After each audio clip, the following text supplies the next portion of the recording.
Hey, so let's talk silver, okay? So this is a chart going back to 1976. Now, to the average person, it might look like silver has not done much of anything except have a couple good moments.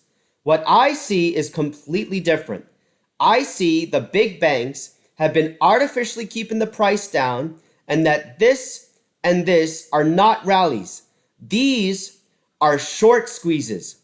Now, for those of you who don't know, a short squeeze simply means that when people are betting against something, if that price rises, in order to protect their loss, they have to buy that thing. The more people that have to buy that thing, the higher and faster that thing goes.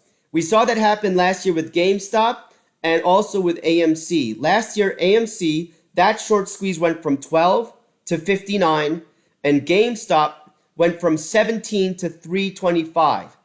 Now, look at this. This is the debt to GDP. Now, since the 70s, it's skyrocketed to 128%. So in order for us to keep this charade going, we have to keep printing more dollars, which means more inflation, which means the inherent demand of silver and gold is bound to go up, especially silver since it's so cheap. Now, I think a short squeeze in silver could happen again pretty soon. Now, the reason I say that is because typically, whenever silver goes up $1, because the banks are so leveraged, they lose hundreds of millions of dollars. According to this article from SilverSeek, as of September 30th of 2021, Bank of America has about 800 million ounces of silver short, which means every dollar higher in the price of silver translates to an 800 million unrealized loss. Now combine that with this yesterday showing that the DOJ can now prosecute JP Morgan relating to silver manipulation. This was December 31st, 2021. So what makes me think now is different than in the past?